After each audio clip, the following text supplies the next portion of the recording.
setelah 10 tahun kelihatan, maka sebenarnya pemerintahan ini dijalankan secara otoriter ya oleh Raja Jawa ya, bukan Raja Sunda, Kang Jana. Nggak ada Raja Sunda itu ya. Seperti yang dikatakan Faisal Basri, insya Allah akan krisis, akan lebih dalam krisisnya ya. Kang Awalil harus lebih kencang lagi ya. Jadi berapa itu tambahannya? Oh, karena COVID? Enggak juga, karena periode pertamanya sudah menambahi sekitar 6% poin dari PDB. Nah, sekadar selingan, ketika 60% dinyatakan sebagai batas aman, sebenarnya saya tidak melihat kalimat itu di Undang-Undang Pasal 12 ayat 3 itu nggak ada. Yang ada hanya batas tidak boleh dilewati. Kalau aman, mari kita lihat yang kiri itu. Tahun 96 itu baru 24,22, tahun 97 37,92, 98 baru 61,74. Ya kalau di atas 60 itu berarti krisis. Bukan batas aman, itu sudah krisis. Nunggu krisis dulu kita baru mau memperbaiki pengelolaan. Kira-kira gitu ya message-nya. Risiko lainnya adalah waktu jatuh tempo. Ketika Jokowi memulai, rata-rata utang itu 9,73 tahun. Hampir 10 tahun. Sekarang kita bicara ini 8 tahun. Makin pendek waktu jatuh tempo. Dan yang di bawah 5 tahun harus dilunasi 49%. Jadi hampir separuh utang itu harus dilunasi di periode pertama Pak Prabowo ini. Ini bisa menjadi penyebab krisis ekonomi yang kalau tidak dirubah. Kalaupun tidak penyebab, kalau ada goncangan eksternal dengan kondisi fiskal yang demikian, pemerintah tidak punya cukup lagi dana cadangan untuk memitigasi risiko-risiko misalnya akibat krisis ekonomi dunia yang menjalar ke kita. Dan mudah-mudahan juga tidak terjadi lagi wabah seperti pandemi.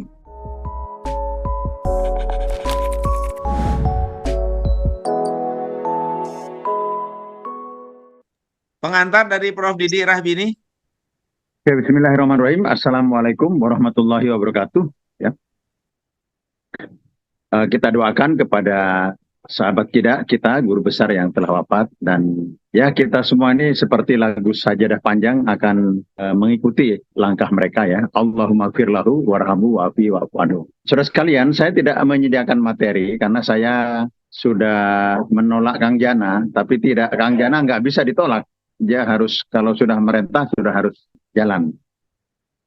Utang negara dengan utangnya Kang Ami atau Kang Jana itu bumi dengan langit. Satu institusi, satu lembaga, satu aturan main, satu regulasi, suatu tanggung jawab yang berbeda satu sama lain.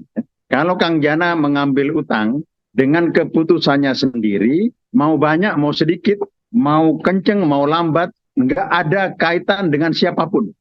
Dengan saya nggak ada urusan. Itu ada domain pribadi ya.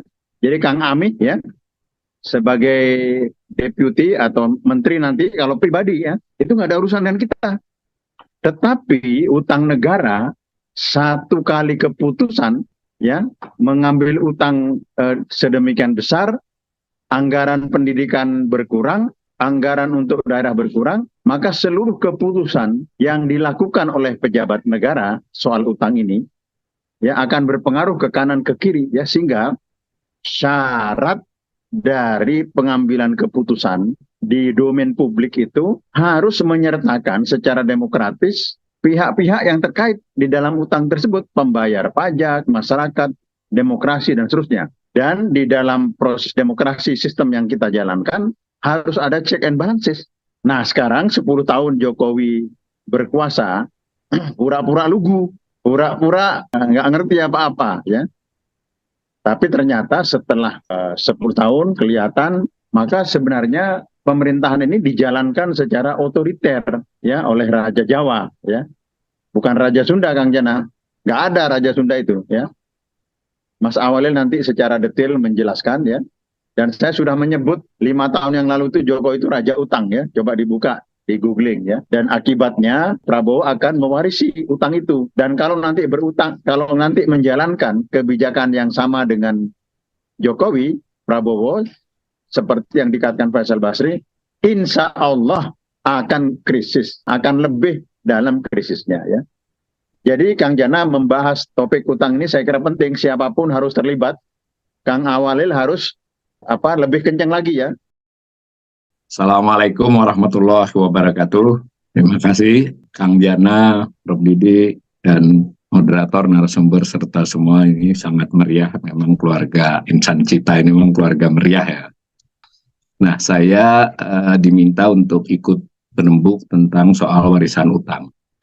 Izin kalau ada punya saya bisa di-share di tayang saja. Pertama saya ingin berbagi dulu pemahaman saya tentang utang pemerintah itu sebetulnya secara resmi itu ada 3 definisi ya. Nah, kalau yang masih perdebatan 4. Yang biasa kita dengar dikutip oleh Menteri Keuangan, oleh Presiden dan banyak media itu adalah versi utang yang biasa disajikan setiap bulan di dokumen APBN kita. Itu tiap bulan untuk kondisi 1 bulan sebelumnya. Itu 31 Juli 2024 karena itu APBN kita Agustus itu dinyatakan jumlahnya 8.502,69 triliun. Nah, itu sebenarnya adalah definisi utang yang hanya mencantumkan 2 jenis utang. Yang pertama adalah surat berharga negara, baik surat utang maupun yang syariah. Berarti adalah pemerintah itu berutang kepada kertas, jadi melalui kertas ya. Jadi siapapun pemilik kertas tersebut itulah krediturnya. Yang kedua berupa pinjaman atau loan ya. Itu adalah pinjaman kepada para pihak, bisa itu negara lain, bisa konsorsium, bisa bank komersial dan seterusnya. Nah, jumlahnya saya ulangi 8.502,69 triliun per Juli. Itu definisi pertama dan ini yang nyaris selalu dipakai. Sebetulnya ada definisi kedua yang itu juga sah ya secara perundang-undangan. Kita bisa melihatnya di dalam laporan keuangan pemerintah pusat LKPP. Jadi pemerintah itu wajib menyampaikan LKPP selambat-lambatnya akhir Maret, diaudit sekitar 2 bulan oleh BPK, diserahkan kepada DPR, kemudian ditetapkan oleh DPR sebagai undang-undang realisasi. Nah, sayangnya karena dia bersifat LKPP, berarti datanya hanya ada untuk per 31 Desember. Jadi per 31 Desember 2023, itu jumlahnya 9.536, itu saya kasih panah itu. Saya screenshot saja dari salah satu halaman LKPP. Nah, karena itu tidak bisa kita bandingkan dengan yang Juli ya. Kita bandingkan saja dengan APBN kita yang Januari untuk kondisi akhir Desember. Waktu itu 8.144,69 triliun. Jadi ada 2 definisi nih. Nah, yang kewajiban ini pengertiannya adalah selain obligasi dan pinjaman, kan ada utang bunga, ada utang subsidi, ada barang yang sudah diterima pemerintah harus dibayar, harusnya sudah dibayarkan tapi belum dibayarkan. Lalu ada utang perhitungan pihak ketiga, ada kelebihan bayar dan seterusnya. Nilainya selisihnya cukup besar ya, hampir mencapai 1.400 triliun. Nah, jadi namanya kewajiban. Jadi kan ada laporan neraca, ada aset, lalu ada kewajiban, ada ekuitas. Berarti kewajiban itu sama dengan utang. Nilainya 9.536,68 triliun. Jadi sudah 2 definisi nih. Nah, saya ingin memastikan bahwa Bank Dunia di dalam lamannya memakai definisi yang kedua ini, bukan definisi yang pertama ya. Jadi perbandingan antar negara di laman Bank Dunia itu adalah versi LKPP ini. Begitu juga dengan negara lain. Nah, yang ketiga, sebetulnya sejak tahun 2019 atas desakan BPK dan disetujui DPR, pemerintah lalu wajib memberikan laporan tentang apa yang disebut dengan kewajiban program pensiun. Mengapa demikian? Alasan pertama antara lain karena tiap tahun ketika belanja pegawai, itu hampir separuhnya adalah belanja pensiun sebenarnya. Baik kepada mereka yang masih aktif maupun yang sudah pensiun betulan. Nah, ini di sini ada sedikit harus ada jeli kita, karena kenapa masih yang sudah pensiun dibayar pakai APBN? Karena dahulu tidak diserahkan seluruhnya kepada dana pensiun, yang diserahkan hanya untuk yang dibayarkan ketika selesai purna tugas ya, yang bulanannya masih pakai APBN. Jadi dipakai oleh pemerintah. Wajar kalau kemudian tiap bulan harus bayar. Nah, itu kewajiban dinyatakan, sayangnya tidak dinyatakan di neraca yang tadi. Mengapa? Karena masih ada perdebatan. Karena pengertian dalam PSAP ya, ini mungkin beberapa peserta ini lebih ahli dari saya tentang standar akuntansi pemerintahan. Nanti ini mesti didalami ini, bahwa karena dia merupakan kewajiban yang masih belum pasti gitu dinyatakan tidak bisa ditaruh di utang. Tetapi kan separohnya udah pasti orang sudah ada kok, cuma soal harapan hidup, soal macam-macam lah yang begitu saja. Paling tidak ini harus yang dinyatakan. Tetapi di laporan keuangan dalam bagian catatan atas laporan keuangan CIL kan dilampirkan jumlahnya per 31 Desember adalah 3.125 triliun. 3.120 triliun. Bukan saya yang hitung pemerintah Kementerian Keuangan tuh di kotak itu. Maka lalu kita dapat 3 definisi. Ada definisi keempat yang saya hanya sajikan, tapi saya tidak ingin memperpanjang begini. Kalau ditambahkan dengan BUMN, utang BUMN itu per 31 Desember kisaran 8.000 kurang sedikit. Maka ada 3 tuh, berarti 8.145 seperti kesimpulan saya di atas itu. Maka rasionya 38,98%. Itu yang kita dengar berulang-ulang. Sebenarnya ada definisi kedua 9.536,68 triliun. Rasionya 45,65%. Ini yang dipakai Bank Dunia. Sayangnya di laman Bank Dunia masih data 2022 45%. Nah, kemudian kalau ditambahkan program pensiun 12.657,37 triliun. Rasionya sudah 60,58%. Kalau mau ditambahi APBN ya sudah hampir 21 triliun. Lalu rasionya 100,26%. Bagaimana dengan 2024 ini? Nah, itu ada perhitungan perakhiran saya. Nanti sekarang 8.500, di akhir tahun menurut perhitungan saya akan 8.800, rasionya 40. Yang 9536 ini, kalau di akhir tahun nanti, kemungkinan 10.400. Di 10.400 ini include yang 8.500 ya, jangan ditambahkan. Rasionya jadi 47,27%. Kalau ditambahkan program pensiun yang kemungkinan besar dari 13.120 menjadi 13.150 sampai 13.200 itu, maka saya ambil 3.150 saja. Jadi 13.550 jadinya totalnya. Rasionya 61,59. Dengan demikian kalau memakai definisi 3 itu sudah terjadi pelanggaran terhadap Undang-Undang Keuangan nomor 17 tahun 2003. Pasal 12 penjelasan ayat 3 ya. Itu dulu satu. Yang kedua saya ingin sajikan, kita kembali ke definisi yang disepakati oleh pemerintah saja. Yang umum lah. Dan selalu diutarakan rasio utang atas PDB. Ya kita nanti bicara aman atau tidak amannya nanti. Tetapi yang jelas di grafik tersebut, selama era pemerintahan Jokowi, itu rasio utangnya meningkat. Ketika memulai hanya, berapa itu? 24,68%. Besok akan mengakhiri di kisaran 40 ya. Jadi berapa itu tambahannya? Oh, karena COVID? Enggak juga. Karena periode pertamanya sudah menambahi sekitar 6% poin dari PDB. Kalau memakai ukuran yang 3 macam di kanan itu, kalau utang publikasi ini maksudnya utang versi pemerintah yang biasa. Kalau mau pakai yang ditambah dengan kewajiban seperti di LKPP, yang orange itu yang dipakai Bank Dunia. Membandingkan antar negara juga pakainya itu. Makanya kita harus hati-hati. Ketika pemerintah membandingkan rasio utang kita dengan negara lain, ya yang negara lain itu pakai definisi yang mana? Nah, yang ketiga yang hitam itu, jangan-jangan beberapa negara soalnya juga pakai pensiun itu langsung dinyatakan sebagai kewajiban.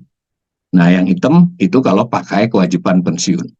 Nah, sekedar selingan, ketika 60% dinyatakan sebagai batas aman, sebenarnya saya tidak melihat kalimat itu di Undang-Undang Pasal 12 ayat 3 itu nggak ada. Yang ada hanya batas tidak boleh dilewati. Kalau aman, mari kita lihat yang kiri itu.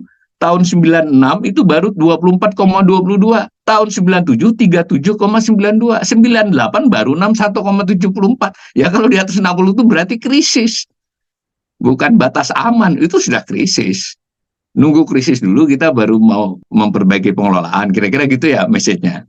Yang ketiga saya ingin sampaikan, membantah argumen pemerintah itu bahwa utangnya dipakai untuk keperluan produktif. Saya pastikan tidak ya. Ya ada yang untuk produktif, tapi sebagian besar tidak. Jadi kalau rumah tangga itu mengajukan pinjaman ke bank, ya karena jaminannya cukup, tapi tetap ada proposalnya, mau buat usaha ini kira-kira 1 miliar, jadi diutangi, nanti yang dipakai usaha cuma 200 juta, yang 800 juta ya dipakai konsumsi, kira-kira gitulah nalarnya. Apa buktinya? Ada 4. Pertama, kenaikan pendapatan negara itu tidak signifikan dengan penambahan atau kenaikan utang.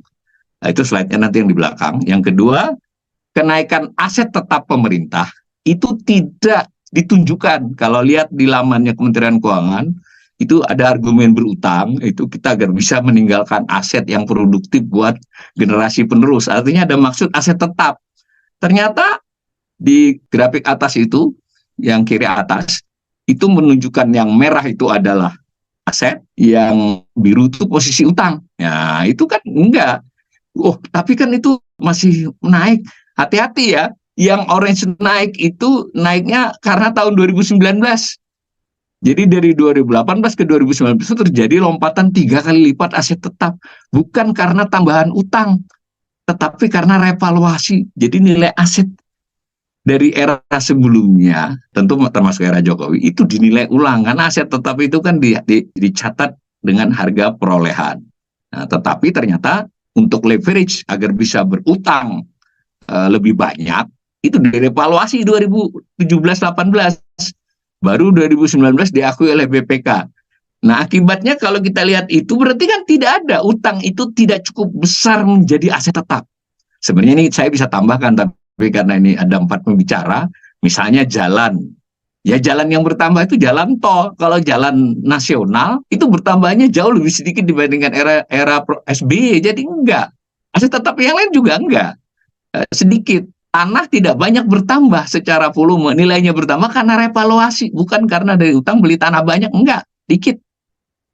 Jadi tidak ada kenaikan aset tetap yang signifikan akibat berutang. Lalu alasan lain, utang untuk memberi penugasan kepada BUMN, harga BUMN bisa melakukan proyek-proyek strategis nasional. Kita jawab juga di grafik yang bawah itu, yang kiri bawah itu ya. Tidak, PMP itu di situ neraca ya. Jadi penyertaan modal pemerintah kepada BUMN itu nilai totalnya berapa. Ya, ditunjukkan ya oleh orange. Coba lihat, yang biru itu utangnya tetap naik, yang orange itu naiknya landai. Bahkan kenaikan di tahun 2015 yang seolah-olah signifikan yang orange itu juga bukan karena investasi baru, tetapi revaluasi juga. Jadi Jokowi melakukan 2 kali revaluasi besar-besaran. Di 2015 atas nilai pada penyertaan modal, investasi pada BUMN, dan pada tahun 2017-18 pada aset tetap yang dibukukan di 2019. Jadi nggak ada. Jadi tidak terbukti bahwa utang itu membuat investasi pemerintah membaik signifikan di BUMN. Nah, yang kanan itu pertumbuhan ekonomi dengan kenaikan posisi utang. Itu gampang banget bacanya, yang nggak usah ekonomi. Yang orange itu kenaikan posisi utang, yang biru pertumbuhan ekonomi. Kenaikan posisi utang tidak membuat pertumbuhan ekonomi menjadi lebih cepat dari ketika berutangnya lebih sedikit. Nah, slide bawahnya, nah itu yang utang ya. Nah, jadi ada 4 argumen saya bahwa utang itu tidak produktif. Nah, ini yang khusus pendapatan. Nah, nampak pendapatan itu yang orange naiknya lebih lambat dibandingkan dengan utang yang biru. Akibatnya rasio utang terhadap pendapatan meningkat. Sederhananya kalau kita rumah tangga berutang, nilai total utang kita itu berapa kali dengan nilai aset kita. Pada saat Jokowi memulai itu hanya 168% ya. 168%. 1,5 kali lipat utang dibandingkan pendapatan tahun bersangkutan, posisinya posisi utang akhir tahun. Di tahun 2024 ini nanti posisi utang dengan pendapatan itu kurang lebih 315%. Kalau ada perbaikan di bulan-bulan terakhir, ya 3 kali lipat. Jadi tidak terbukti utang itu mendapat pendapatan negara. Ya, utangnya berjalan lebih cepat dari pendapatan. Dengan demikian kesimpulannya dari 4 itu, utang pemerintahan selama era Jokowi sangat tidak produktif. Sebenarnya juga kita menyadari ya bahwa di mana-mana rumah tangga kah, perusahaan kah, negara, tadi Bang Didik tadi sudah mengatakan ya memang ini masalah. Tapi saya suka bercanda Bang Didik. Utang itu nggak masalah, yang masalahnya membayarnya. Jadi, dan itu yang nampaknya dilakukan oleh pemerintahan Jokowi ini, nggak masalah berutang ya, toh nanti urusan adalah pada saat membayar. Nah, dibuktikan oleh beban utang. Nah, slide berikut. Jadi utang itu kan harus bayar pokoknya, lunasan utang pokok. Kalau pinjaman penyicil, kalau dia SBN dia dilunasi sesuai dengan jatuh temponya. Nah, yang terjadi adalah pada tahun 2014 ketika memulai itu beban utang dibagi dengan pendapatan. Jadi ini sama-sama arus ya. Kalau yang tadi pendapatan itu adalah flow, Sementara yang utang adalah stok sediaannya. Kalau ini sesama flow, sesama arus. Arus pendapatan setahun dikaitkan dengan arus beban utang setahun. Tapi yang dijadikan pembilang adalah beban utang.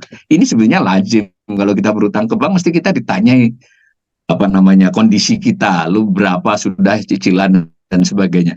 Biasanya kalau kita sudah melebihi dari 30% atau 30%, bank nggak akan mau lagi ngasih pinjaman, biarpun kita punya jaminan. Nah, pemerintah ini ketika mau mulai masih cukup, ya tidak sehat tapi tidak buruk, 18,99%. Tahun 2024 ini beban utang dibagi dengan pendapat itu 40%, ya. Jadi meningkat tiap tahun. Ini maksudnya beriringan dengan pendapatan yang tidak meningkat tadi. Nah, lalu khusus bunga utang, itu kan bunga dengan cicilan. Nah, bunga dengan cicilan yang mencapai berapa itu? Mencapai kurang lebih 1.150 triliun, 1.100 triliun. Nanti di depan ini 1.250. Nah, saya soroti khusus bunga utang, karena banyak teks, banyak teori tentang bunga utang. Jadi bunga utang yang dibayar tiap tahun itu yang biru itu tidak pernah turun, ya mau COVID nggak COVID, naik, dan naiknya itu semakin tajam. Nah, lalu dia bisa dilihat rasionya, rasio atas belanja pemerintah pusat. Jadi belanja pemerintah itu ada 8 jenis, belanja pegawai, belanja barang, belanja modal. Banyak yang mengira belanja terbesar itu adalah belanja pegawai atau belanja barang. Atau malah bahkan ada yang, wah ini era Jokowi produktif belanja modal, itu enggak semua. Dalam 2 tahun terakhir dan menuju 3 tahun, itu jenis belanja terbesar adalah membayar bunga utang. Di tahun yang berjalan 2024 ini, kurang lebih 498 triliun, dan diusulkan di tahun 2025 di RPBN itu 552 triliun. Nah, presentasinya dari BPP di tahun 2024 ini 19,50%, tertinggi itu. Belanja pegawai hanya sekitar 14%. Nah, sebagai terakhir, untuk slide terakhir, itu kita perlu utang baru, tidak sekedar hanya untuk membayar utang lama, tetapi juga bunganya. Saya tidak kasih slide-nya. Namanya keseimbangan primer, primary balance. Itu jika dia negatif, berarti tidak hanya bayar utang nih, tidak hanya nyicil utang, tapi bunganya juga pakai utang baru. Dan itu masih, meskipun sedikit membaik dan sempat baik di 2022, di 2023, 2024 ini memburuk lagi dan akan memburuk lagi di 2025. Prinsipnya adalah penarikan utang itu untuk membayar utang pokok dan bunga utang. Di situ hanya saya sajikan bayar pokok utang dan utang baru. Jadi di tahun 2024 yang berjalan ini, kita harus membayar sekitar 650 triliun. Angka ini angkanya samar semua. Tadi Prof. Didik sudah memberikan isyarat, ya. Jadi waktu dibahas di DPR APBN itu ditaruh neto, tidak ditaruh rinciannya. Ya, dan tidak ada kontrol dari DPR. Sebetulnya di neto itu terlihat pemerintah mau berutang berapa.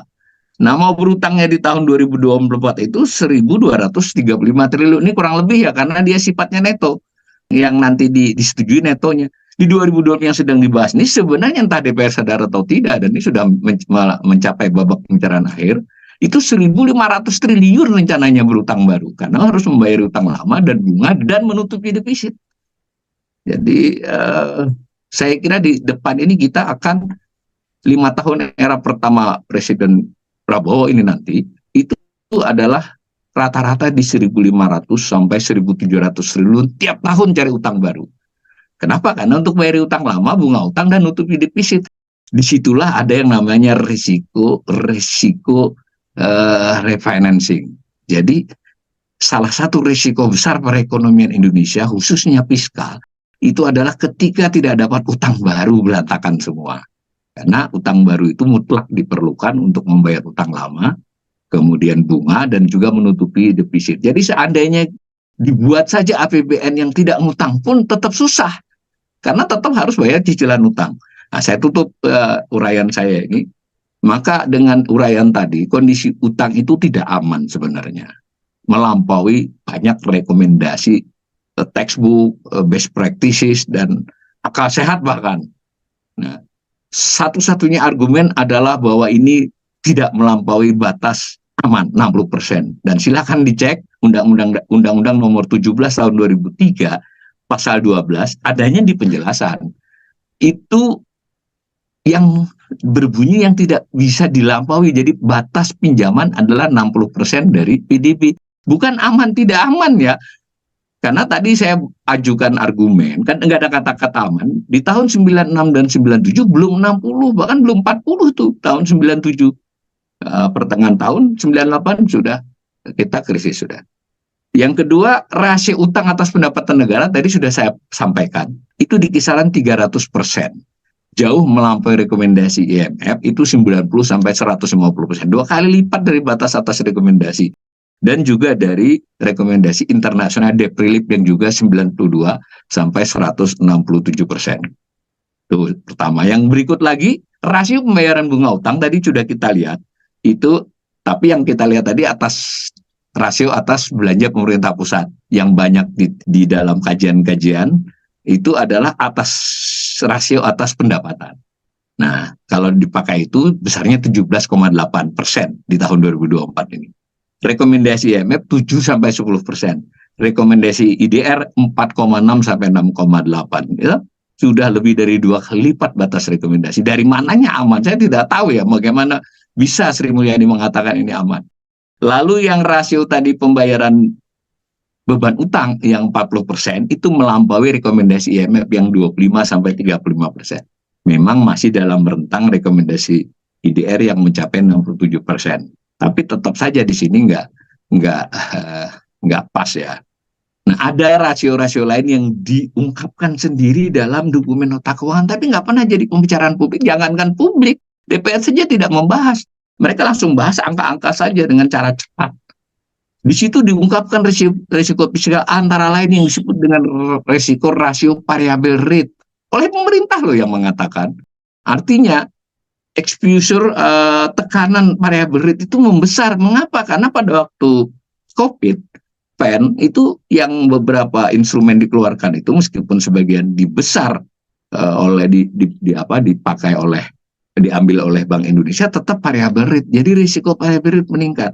Jadi di tahun 2014 waktu memulai variable rate itu hanya 14,8%. Sementara sekarang ini di kisaran 19,2%. Ya. Jadi hampir 20 sudah. Lalu ada lagi yang namanya refixing rate, itu lebih berat lagi, tapi sekarang sudah mulai tidak dibahas. Kalau Ibu Bapak sempat tiap tahun ya mau memplototi nota keuangan yang 460 halaman, nanti kalau sudah dengan lampirannya 700, lalu LKPP, itu melihat mana yang dihilangkan, mana yang diganti dengan tambahan baru. Itu sudah refixing rate itu sudah 28% pada waktu 2019 itu masih 16,1%. Refixing rate itu variable rate ditambah dengan beberapa orang yang terexposure variable rate, suku bunga. Risiko lainnya adalah waktu jatuh tempo. Ketika Jokowi memulai, rata-rata utang kan ada yang 40 tahun, 30 tahun, 10 tahun, dibuat rata-rata jatuh temponya, rata-rata tertimbang biasanya. Itu 9,73 tahun. Hampir 10 tahun. Sekarang kita bicara ini 8 tahun. Makin pendek waktu jatuh tempo. Dan yang di bawah 5 tahun harus dilunasi 49%. Jadi hampir separuh utang itu harus dilunasi di periode pertama Pak Prabowo ini. Jadi mau seperti apa kita mau lihat nanti. Nah, saya kira itu sehingga saya awalnya pembelajar ekonomi itu berkesimpulan, sering sudah diutarakan bahwa utang kita ini dikelola dengan cara yang tidak baik sama sekali. Saya setuju dengan Bang Faisal almarhum, mereka berutang ugal-ugalan. Tidak masalah berutang, seperti kata pemerintah sendiri, asal untuk produktif dan dihitung risikonya. Karena kalau berutang yang ugal-ugalan dan tidak memperhitungkan risiko dengan baik, itu berarti mengkonsumsi jatah generasi berikutnya. Ini yang susah dipahamkan ke netizen ya. Utang kan bukan urusan bagaimana. Ini mereka menikmati apa yang harusnya menjadi bagian dari generasi penerus. Dan mulai terasa kan, apa-apa mau dipajaki. Memang seandainya perekonomian berkembang, saya setuju pajak-pajak itu harus bertambah, ditingkatkan. Tapi ketika perekonomian melemah, pemerintah kesulitan duit akibat utangnya banyak, maka semua mau dipajaki gitu. Dan tidak peduli siapapun itu. Almarhum Faisal kebetulan forum terakhir bersama saya. Ini bisa menjadi penyebab krisis ekonomi yang kalau tidak dirubah. Saya tambahkan saja, kalaupun tidak penyebab, Kalau ada goncangan eksternal dengan kondisi fiskal yang demikian, pemerintah tidak punya cukup lagi dana cadangan untuk memitigasi risiko-risiko misalnya akibat krisis ekonomi dunia yang menjalar ke kita. Dan mudah-mudahan juga tidak terjadi lagi wabah seperti pandemi. Dengan demikian, kita tidak hanya butuh teriak ini. Saya setuju dengan Prof. Didik, saya sekarang udah makin kencang nih kalau di YouTube. Saya sudahlah, saya nggak mau lagi halus-halus bahwa jelas keliru. Kebijakan utangnya keliru. Dan kebijakan utang yang keliru itu salah satunya berasal dari pengelolaan APBN yang buruk. Belanjanya ngawur, tidak efisien, tidak efektif, lalu pendapatan tidak digenjot. Ketika mau digenjot, sudah buru-buru genjot, ngawur lagi genjotnya. Asal genjot ketika situasi tidak memungkinkan. Akibatnya masyarakat makin kesulitan. Demikian pendapat saya. Assalamualaikum warahmatullahi wabarakatuh. Waalaikumsalam warahmatullahi wabarakatuh. Ini Mas Noval nih kayaknya internetnya kurang bagus nih. Beliau kelempar lagi nih keluar nih. Halo Bang Noval.